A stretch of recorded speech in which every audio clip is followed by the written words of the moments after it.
Hello friends, मेरा नाम doctor आकांक्षा है। मैं एक चाइल्ड और एडोलेसेंट साइकियाट्रिस्ट हूँ। आजकल न्यूज़ में जो टॉपिक ज़्यादा सर्कुलेट हो रहा है राजा रघुवंशी की मर्डर को लेके, और उसमें उनकी वाइफ सोनम का जो एविडेंस मिला है कि शायद वो भी उसमें इन्वॉल्व है, तो इसको लेके मैं आपसे कुछ शेयर करना चाहती हूँ कि इससे क्या असर पड़ रहा है या हम लोग इससे क्या सोच रहे हैं और हम इन चीज़ों से कैसे सीख सकते हैं। मतलब हमें कैसे इन चीज़ों से सीखना है या हमें इन चीज़ों से क्या लर्न करना है।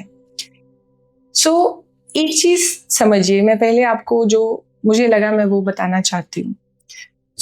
पहले हम सब लोगों को लग रहा था कि शायद उनकी वाइफ भी या तो किडनैप हो गई होंगी या किसी ने उनके साथ भी कुछ इस तरह का ही सिमिलर इंसिडेंट्स किया होगा। तो सारा मीडिया उनकी वाइफ को ढूंढने में लगा था।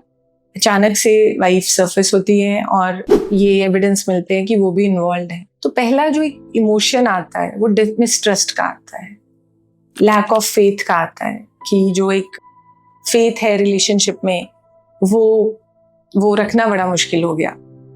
सिमिलर चीज हमें जो पहले एक इंसिडेंट हुआ था जिसमें कि एक वाइफ ने और उनके वाइफ के फ्रेंड ने, दोनों ने थे उनके हस्बैंड, और उनका मर्डर किया था और ड्रम में बॉडी डाली थी। वो शायद उस टाइम पे मर्डर के पीछे ड्रग अब्यूज था, कोई रीजन हमें मिला था। तो अब इसमें हमें सीखना क्या है? इसमें दो चीजें हैं जो बहुत जरूरी है हमें सीखना। एक चीज तो ये देखना है कि हमें पार्टनर जो मिल रहा है वो कैसा होगा ये हम नहीं जान सकते, राइट? वो क्या सोच रहा होगा वो शायद हम नहीं जान सकते by in all practical terms. तो फिर हम क्या करें? दो चीजें जो मैं डिस्कस करना चाहती हूँ। एक है उस इंडिविजुअल को क्या करना चाहिए जिसे रिलेशनशिप में जाना है, चाहे वो मेन है या वुमेन है। दूसरा, पेरेंट्स को क्या करना चाहिए।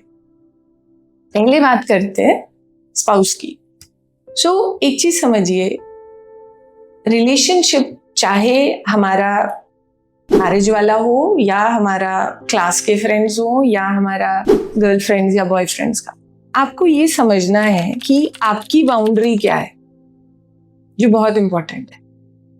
सामने वाला क्या कुछ ऐसी बात कर रहा है या कुछ ऐसे फिजिकल बिहेवियर्स कर रहा है जिसे आपको बुरा लग रहा है। पहले सेल्फ को आइडेंटिफाई करना बहुत जरूरी है। मुझे ये आइडिया खराब लगा, तो ये आपकी जिम्मेदारी है कि आप बाउंड्री सेट कीजिए। हमें कैसे लोग मिल रहे हैं हमें नहीं पता, बुली दुनिया में हर जगह है। ये आपकी जिम्मेदारी है कि आप सामने वाले को बताइए कि भाई ये मुझे पसंद नहीं है। अब हम क्यों नहीं बताते? हम इसलिए नहीं बताते क्योंकि हमें लगता है कि इस इंसान को मैंने बता दिया तो शायद ये नाराज ना हो जाए, शायद ये चला ना जाए। इस तरह के जो रिलेशनशिप्स रहते हैं इन्हें टॉक्सिक रिलेशनशिप्स बोला जाता है, जहां पे जो आपका पार्टनर है वो आपको जैसे भी ट्रीट कर रहा है, फिजिकली, इमोशनली, सोशली, आपको बुरा लगता है बीच बीच में, पर फिर आप स्टैंड क्यों नहीं लेते? क्योंकि उसकी प्रेजेंस आपको फायदा दे रही है। हम उस पे एहसान नहीं कर रहे कि वो आए और वो हमें परेशान करे और हम तो बहुत वो हैं जी, हमें नहीं फर्क पड़ता। ऐसा नहीं है। हमें सामने वाले की प्रेजेंस फायदा देती है। क्यों? क्योंकि हम इमोशनली वीक है, हमें वैलिडेशन चाहिए। जब हमारे पास कोई भी पार्टनर होता है तो हमें लगता है कि चलो, ऐसा नहीं है कि I am not good for anyone, at least one is there, ये तो है। तो कई बार वो जो पार्टनर है वो हम दुनिया को दिखाने के लिए साथ रखते हैं। ऐसा नहीं है कि मेरे साथ कोई नहीं हो सकता, ये तो है। ओके, अब उसमें क्या होता है कि जो आपका पार्टनर है सामने, वो कई बार, क्योंकि वो एक अलग अपब्रिंगिंग से आया है, उसकी पेरेंटिंग अलग है, उसकी पर्सनालिटी अलग है, वो आपके साथ कुछ तरह से बिहेव करता है जो आपको बुरा लगता है। आप मना नहीं करते क्योंकि आप डरते कि वो चला जाएगा या वो नाराज हो जाएगा, तो वो फिर नेक्स्ट टाइम थोड़ा और खराब करता है। उससे क्या होता है, उसकी जो बाउंड्री है वो आपकी बाउंड्री को ओवरस्ट्रेच करती है और आप कुछ नहीं बोलते क्योंकि आपकी बाउंड्री नहीं है। सो हमेशा एक बात याद रखिए, रिलेशनशिप्स में हमेशा ये समझना है, ऐसा तो नहीं है कि मैं बार बार परेशान हो रहा हूं और दूसरे की प्रेजेंस मुझे फायदा दे रही है, क्योंकि अगर वो है तो पहले अपने को सॉर्ट कीजिए। क्योंकि बुलीज हमें जीवन में हर टाइम मिलते हैं, फैमिलीज में मिलते हैं, जॉब में मिलते हैं, वर्क प्लेस पे मिलते हैं, आपके स्कूल्स में है। तो प्रॉब्लम बुलीज में नहीं है, प्रॉब्लम हम में है। हमें बुली को बताना है कि इस बारी ऐसे बोला, नेक्स्ट टाइम मैं ये नहीं एक्सपेक्ट करूंगा या करूंगी, नेक्स्ट टाइम इस तरह से नहीं होना चाहिए। उससे क्या होता है कि सामने वाला ये समझ जाता है कि ये मैनिपुलेट नहीं हो सकता।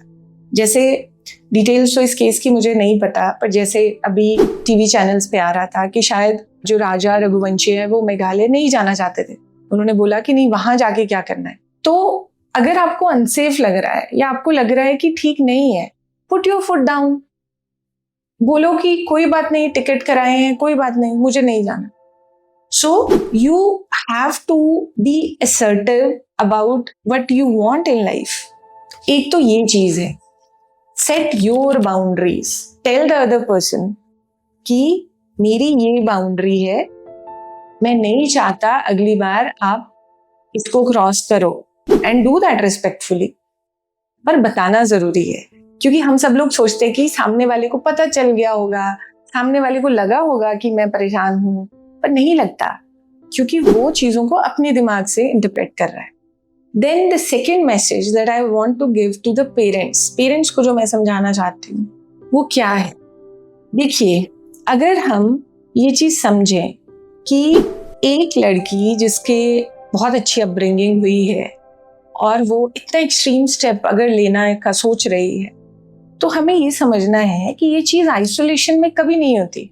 ऐसा कभी नहीं होता कि हम बिल्कुल ठीक थे पूरी चाइल्डहुड में और अचानक से आके हमने ये कर दिया। एज अ चाइल्ड साइकेट्रिस्ट क्यों मैं इस टॉपिक को आज डिस्कस कर रही हूँ, क्योंकि पेरेंट को अपने बच्चे का पता होता है। आपको अगर ये लगता है कि मेरा बच्चा जो है वो एक्सटर्नल वैलिडेशन सीख करता है, तो वो बहुत जल्दी इन्फ्लुएंस हो जाता है, उसको उसके फ्रेंड्स जो बोलते हैं उसके हिसाब से वो सब कुछ दे देता है। जैसे रिसेंटली एक बच्चा था, उसके पेरेंट्स बोल रहे हैं कि बाकी लोग 20 रुपए खर्चते हैं, ये 100 खर्चता है, तो इसकी फ्रेंडशिप चलती है। तो इसका क्या मतलब हुआ, हम एक्सटर्नली ड्रिवन है। तो ये जो बच्चे हैं ये आगे जाके बहुत इजीली मैनिपुलेट होने वाले हैं, बिकॉज हमने अपना कंट्रोल तो दुनिया को देके रखा है। तो यहाँ पे पेरेंट्स का रोल आता है कि जब आपको टीनेज में ये दिखे कि मेरा बच्चा तो समझ ही नहीं रहा कि उसके लिए क्या गलत है क्या सही है, जो फ्रेंड्स बोल रहे हैं जरूर वो डेंजरस या रिस्की बिहेवियर्स भी कर रहा है, भले ही हम कितना समझा रहे हैं, क्यों कर रहा है वो, again coming to the same point, क्योंकि अदरवाइज फ्रेंड्स छूट जाएंगे। तो बहुत बार ऐसा होता है कि बच्चे को पता होता है कि वो जो कर रहा है वो गलत है, फिर भी करता है। उसको पता होता है कि रात को घर में स्नीक आउट नहीं करना, फिर भी कर रहे हैं। क्यों? क्योंकि सारा ग्रुप कर रहा है। तो पेरेंट्स को क्या चाहिए कि हम बच्चे को जजमेंटल होके डांटे नहीं, बट अगर उसका ये पैटर्न है तो उसके जरूर एक प्रोफेशनल्स की हेल्प सीख कीजिए, जहाँ पे उसकी बाउंड्री सेटिंग सिखाई जाती है साइकोथेरेपी के थ्रू, काउंसलिंग्स के थ्रू, जिससे वो ये समझना शुरू करता है कि मेरे लिए क्या सही है क्या गलत है, रादर देन कि हम उसको कोक्स करना शुरू करें और हम ये बोलें कि तुम ही खराब हो, तुम बिगड़ गए हो, और पब्लिकली उसको ह्यूमिलेट करें।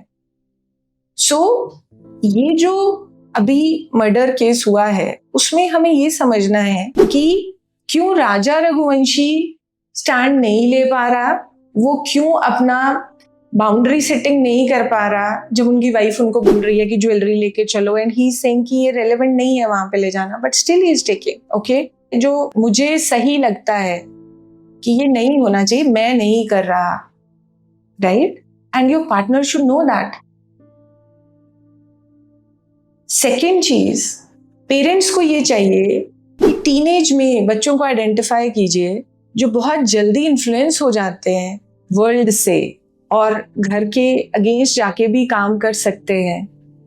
वही बच्चे आगे चल के क्रिमिनल एक्टिविटीज में इन्वॉल्व होने के लिए प्रोन रहते हैं।